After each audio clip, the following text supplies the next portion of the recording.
was spectacular. So you had a little skin in the game. Yes. By seeing him get beat down. 100%. Anthony Rizzo is brought to you by your Chicagoland Toyota dealers. Dear driver, hurry in. Save. Sincerely, Toyota. Anthony, good morning. Great to have you back on the show. Your club's off to a 3-1 start, a 3-game win streak. It's got to be feeling good to be back playing 162. Yeah, it does. Good to be back out here with you guys, Cap. Yeah, it feels good. The fans, it feels so good to have the fans back and just hear those cheers and roars and all that comes with it. Anthony, what do you think of the ball club so far through the Pirates series and now here with the Brewers? What stands out most?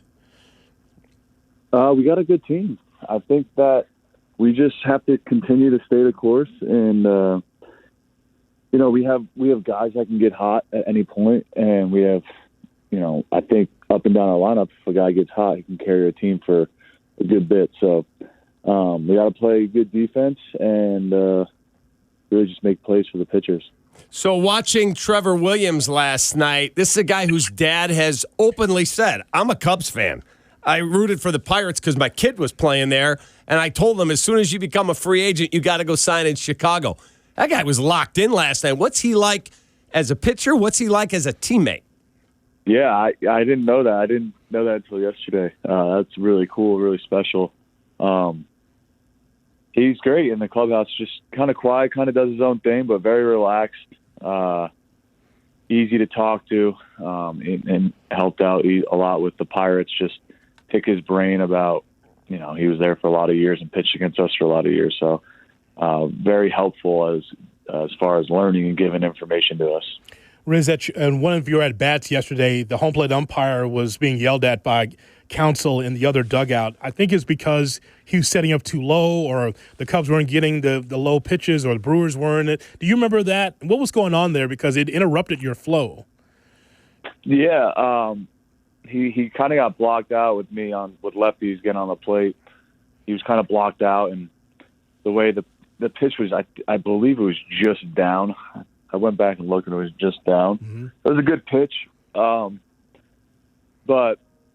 I don't know. They were just yelling, and Allen was very transparent with the catcher, just saying, "Hey, I was blocked out there. I couldn't really see it." And he wasn't really sure where the catcher's glove went, but I had it just down, and the replay had it just down as well. So I sent out a tweet if anyone had questions, and one of our colleagues, Fred Hubner, said, please ask Anthony about the high strikeout totals in the game. A lot of guys swing for the fences in today's sport, yet you choke up and have this great two-strike approach. What is your perspective on that topic? I hate striking out.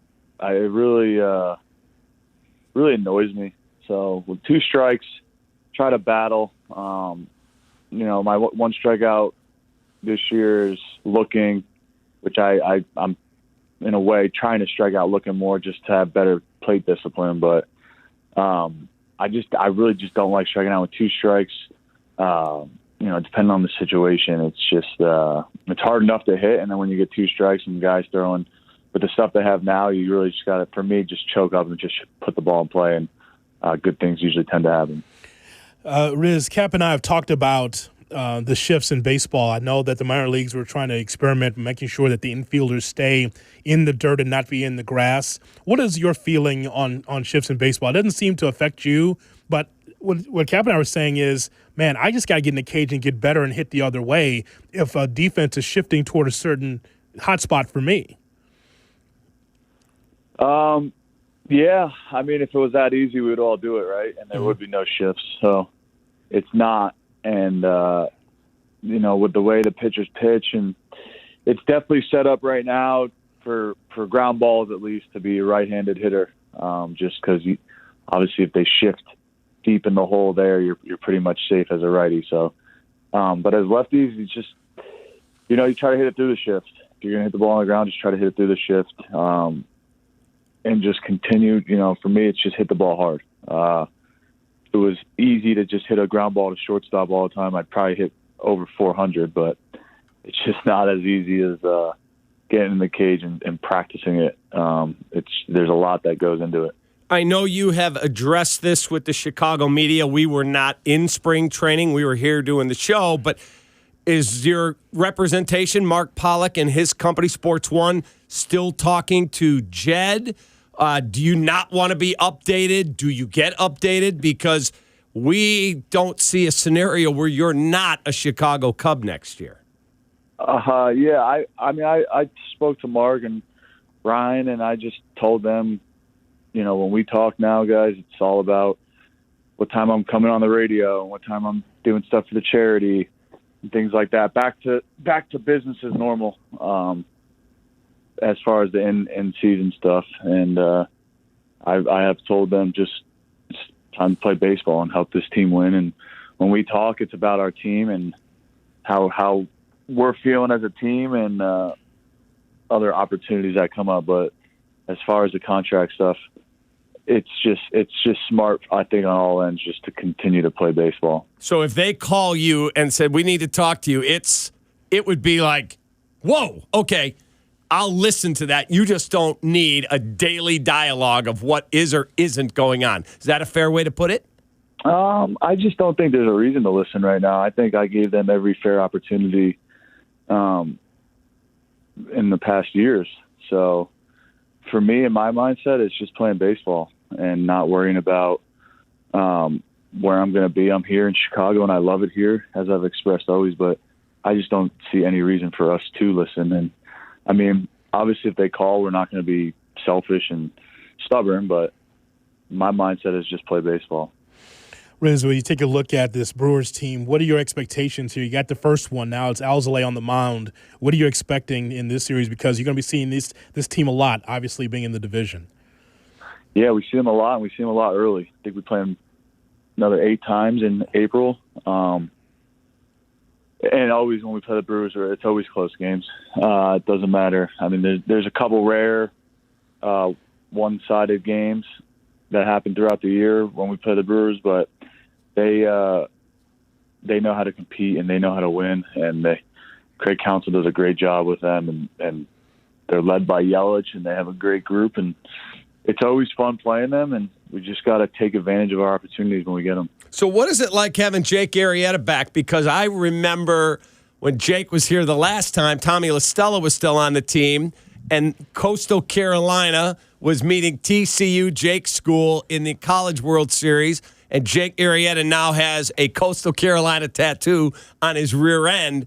Has there been anything like that? Any wild bets? What is it like having his swag factor, his toughness in your room? It's nice. It feels like he never left, really, and it's fun having Jake back. Fun talking with him. He's always has the right mindset, good or bad. He's always focused on the good, and that's a very contagious feeling and infectious feeling that is hard to do in this game. So his leadership is great.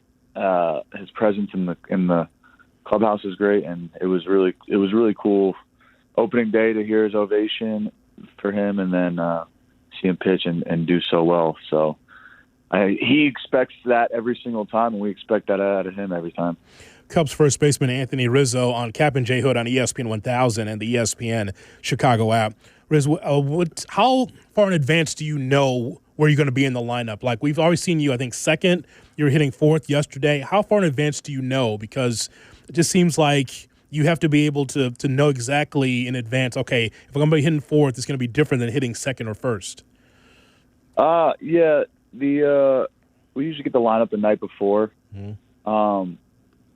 With me, it's usually pretty consistent where I'm hitting, and if there's ever, a big change, Ross will usually let me know, or someone will let me know. But the beauty of playing every day is you kind of know where you're going to be slotted, and I take a peek at it. But it is nice for all the guys to get the lineup the night before and just have that mindset for the next day. And I know you always preach one at a time. I just take Thursday, I was so pissed after the game Thursday. I'm like, you got to be freaking kidding me. We lost the Pirates and got 2 freaking hits, walked 11 guys and struck out 13. You got no other choice, though, but to take it one game at a time because it's the next game on the schedule. Yeah, exactly. And then you guys go out and win 3 straight. What was that like playing opening day going, wow, I got 162 ahead of me, and it's like a 24-degree wind chill? Yeah, it was welcome back to Chicago. That's what it was. The wind blowing straight in our face, it being very cold. The first few innings, the adrenaline was flying, but when you have games like that, obviously the first game, but throughout the year, I mean, I'm pretty confident. I don't think we'll walk 11 again this year, but we could. You kind of just throw it out. It's kind of an anomaly through the season. Obviously, it happened the first games, which is definitely the first games are always blown up a little bit more. But it was cold. It was definitely cold, and it was windy, but it felt good to be back with in Wrigley with the fans, and then to come back and win the series, and then get off to a good start with the Brewers yesterday. And we got to do it again today and try to win the series today. One last thing. Kris Bryant looks different to me. And I'm not talking about his performance. He looks like a guy who, and he admitted 3 years ago, he would hear, oh, God, a trade rumor. Oh, my God, people are questioning me on Twitter. Like, why you let that bother you, I don't know. He looks to me, when I saw him pointing at his wife, Jess, and their son, Kyler, he's one. He's up there, and Kris hit a home run. I went, that guy looks different to me. He looks like, you know what, F the critics. I'm going to go out here. I'm just going to play what I do. I'm going to try and stay healthy and have a great year, and I'm not going to let other stuff bother me. Do you notice a difference? Yeah, he's just playing, and that's really all of our mindsets is just play. When the outside noise starts creeping in between the ears, just always go back to just play baseball. And that's what he wants to do. He just wants to play. And obviously with everything that's going to be written, and it's going to continue to be written, come July 31st, there's going to be a bundle of stories written. Are we buying? Are we selling? Where's guys going? This is a good fit for this guy. This is a good fit for that guy. But at the end of all of it, you just got to play and stay in the moment and enjoy it. And every time there's two strikes and the crowd gets on their feet, just enjoy it. Enjoy that moment because it is special, and it's, there's nothing like Wrigley Field. Most guys get vaccinated. Do you guys talk about that as a team? Because there's such a movement to get fans back in that you got to protect yourself, especially you having, being a cancer survivor. Yeah, there's a lot of talk about it, which is good, and it's being offered. So all good things with on that end, and then all good things with just getting fans back and getting everyone feeling back to normal on the field and off the field. How do you play 162 games? You're usually in the lineup 155 times, 150. How do you get a vaccine going? I don't know if I'm going to have side effects. How do you schedule all that, especially pitchers? They've talked about it. Just the second one from is a little more. You get the side effects, the Pfizer. So trying to schedule that around an off day or right before an off day. And if you're a pitcher, I think I've heard rumblings of trying to do it, the day you pitch, right after you pitch, get the second shot and whatnot. So I think with all of our doctors, we're in good hands, and guys have gotten it already and shared their experiences, and you just do it. It's part of getting the vaccination, and you're not the only one that's going through the rough couple of days. Hey, man, have a great day. Good luck tonight. We're glad you're back on the show, and we'll talk to you next week. All right, Cap. Thanks, guys. See ya. Be good. There he is, Anthony Rizzo, brought to you by your Chicagoland Toyota dealers. Dear driver, hurry in and